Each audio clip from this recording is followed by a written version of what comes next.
Today we are going to study about the chapter The Kingdom of Fools.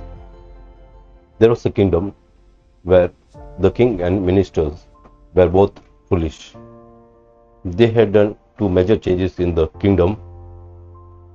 The first one was they changed day into night and night into day. That is, all the subjects, that is, the people there, they had to work at night and sleep during daytime.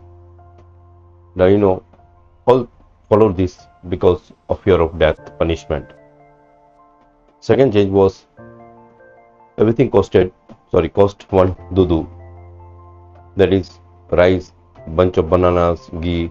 The price was the same, 1 rupee sort of thing, one dudu.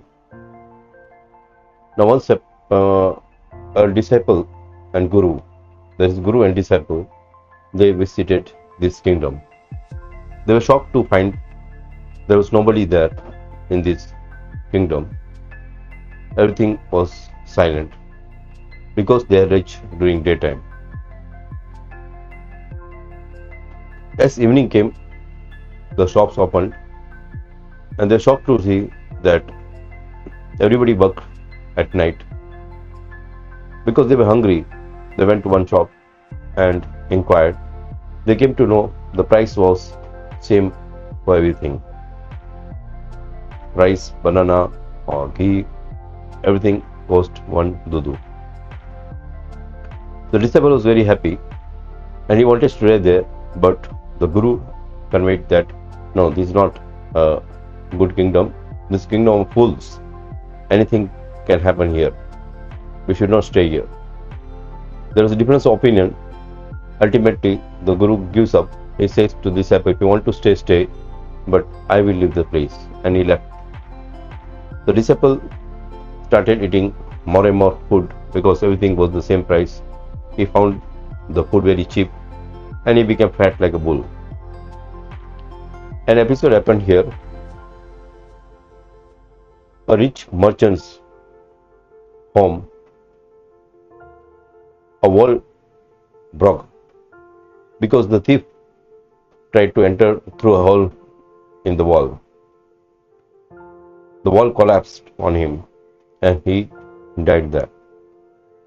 The brother of this thief approached the king and pleaded for justice.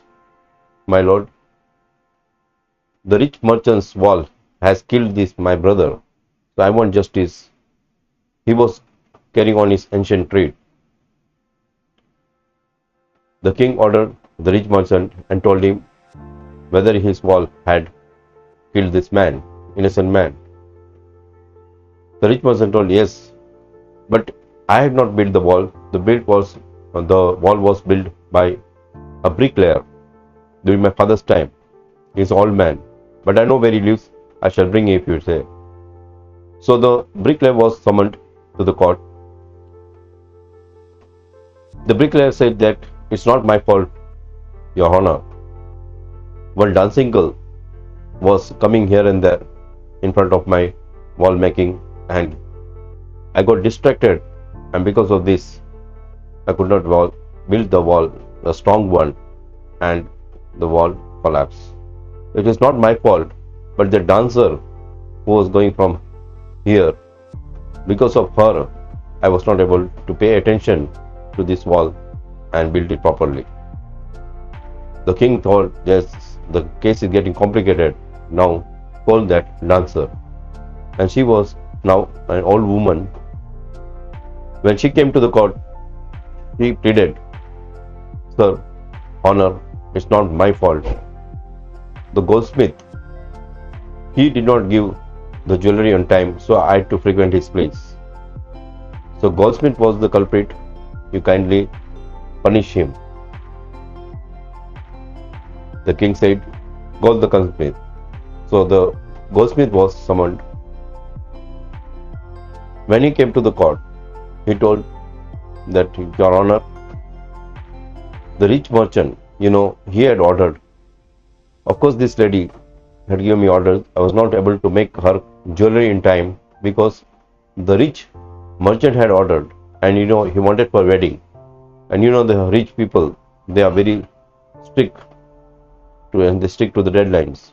So I had to make jewelry for the rich merchant, hence I could not build on time to this lady dancer, and she frequented my place. The king told the ministers, he called the ministers and said that, see, now the thing has come to a full circle, because this rich merchant was no other than the owner of the house, that the first one, the rich merchant whose wall had collapsed. He was the person who had ordered the goldsmith. So he says the culprit has come to a full circle, the case has come to a full circle, and the culprit is no other than the rich merchant. So finally it is decided the rich merchant should be punished. When the rich merchant has to be ordered on the stake, he pleaded, Your Honor, my order was not of this jewelry, it was my father's order, and he is no more. The king told that because you have inherited everything from the father, so you would have to inherit the sins also, and ultimately you only would be punished till death on the stake. So a stake was ordered, but the thing is that the neck did not fit on the stake of this rich merchant. He called all the ministers and finally decided to search the kingdom whose neck fitted this stake. And you know that the disciple was the person, because he had become fat, his neck fitted the stake. When he was forcefully brought there, he asked for mercy. He told that I am innocent man, I have not done anything. But the people there, especially the ministers and all, told that your neck fits there on this stake, and so you are to be killed. The disciple closed his eyes and remembered his guru, that anything can happen in this kingdom of fools. The guru, who had magical powers, he came at once to the rescue of the disciple. He told him, first scolded him, and then he told him something secretly in the ears. Then they started fighting to be killed first. The guru said, Your Honor, kill me on the stake first. The disciple said, No, sir, no honor, you kill me first. The king was shocked that why they are fighting for getting killed first. So he came to the guru and told him that you are a wise man, tell me why you want to be killed on this stake.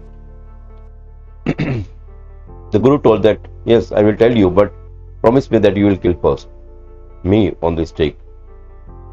And the king conveyed to him, the disciple conveyed, the guru conveyed to him about this thing, that the person who gets killed first, he will be the king, and the person who gets second, he will be the ministers in future to this kingdom. The king was shocked about this thing, because this was the new stake, and whoever gets killed on this, he will become the future king of this kingdom. So the king conveyed this to the minister secretly and told him the fact as conveyed to him by the guru. They secretly made a plan also that they would replace the guru and the disciple, because the king wanted to be the king in the future and the minister to be the minister in future. So they planned, and they tell the person who is going to execute that, see, we will send whomever first, you have to get him executed first, and who comes second is the second. At that night, the king put on the cloth on his head and went to the execution place. He was executed, and similarly the minister the next. The next day, the villagers, the people of the kingdom, were shocked to find both the king and the ministers killed and been thrown outskirts of the kingdom. When they removed the cloth, they were shocked to find the king's head and the minister's head. all the kingdom were perplexed. Now who will be the next king and the minister? They found that these people, the guru and the disciple, were trying to leave the kingdom, so they requested them. The disciple was easily convinced, but the guru, after a lot, was ready to be the king, but provided that they would change the laws, the old laws, that is day into night and night into day, or everything was one to do. The people agreed. Ultimately, they ruled both of them, this kingdom, as king and ministers.